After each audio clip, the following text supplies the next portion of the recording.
Hello tout le monde, je suis ravie de vous retrouver pour une nouvelle recette. Donc cette fois-ci c'est une recette d'une génoise qui est assez haute pour pouvoir faire un gâteau type un peu wedding cake ou autre. Donc alors pour cela j'avais besoin de 6 œufs que j'ai séparés, comme vous pouvez le voir là, j'ai mis les blancs et les jaunes à part, un peu de sel, du sucre, donc le sucre à peu près 170 grammes et de la farine, donc j'ai mis 170 grammes également. J'ai également besoin de 2 sucres vanillés. Et là, on est parti pour commencer la recette. Petit à petit, en plusieurs étapes. On est parti, on monte les uns en neige. Je vais mettre ma petite pincée de sel en même temps, tant qu'à faire, comme ça c'est fait.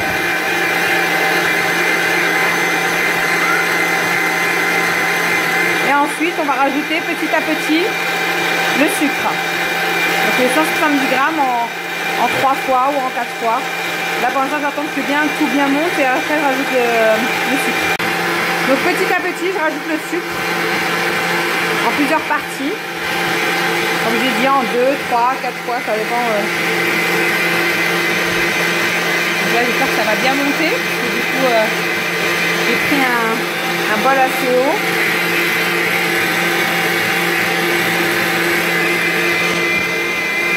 Donc j'ai augmenté la vitesse. Je rajoute encore le sucre, il reste encore un peu.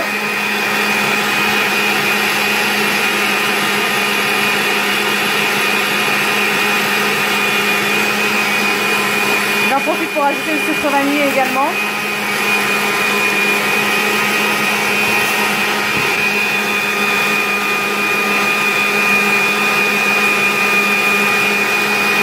Donc là j'ai mis mon sucre, mes 2 sucres vanillés, ma passion de sel et mes blancs. Et là je vais mettre les œufs. On va essayer de les faire un à un ou petit à petit. Vous voyez,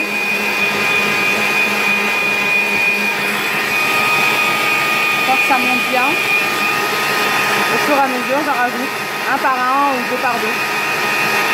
Mais un par un c'est bien, c'est même très bien. Après il ne restera plus qu'à rajouter la farine. Donc voici le résultat final. Là je vais rajouter petit à petit la farine et le travailler avec cette petite maryse. Délicatement.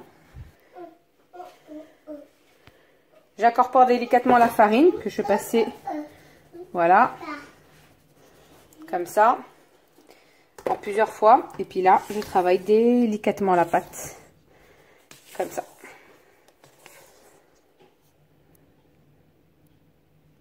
Donc voilà le résultat final. Une fois bien travaillé la pâte, là il ne me reste plus qu'à la mettre au four. Donc j'ai pas mis de levure. À mes risques et périls. Je l'ai mis dans un moule. J'ai bien mis un moule qui dépasse. J'ai un petit souci avec le moule, mais bon, c'est pas très grave. Et donc, du coup, là, je vais enfourner 35 minutes à 180 degrés. Voici le résultat final. Bon, je suis un peu déçue parce que du coup, j'ai mis le four un peu trop chaud. Du coup, je pense que la prochaine fois, je ferai 160. Mais bon, il est quand même bien gros. Donc, avec les moyens du bord, parce que du coup, j'ai changé de four en dépannage, le temps de recevoir mon nouveau four. Donc voilà, donc là je vais pouvoir le couper en 2 ou 3 parties, selon comme on veut. Après je pourrais le garnir, voilà.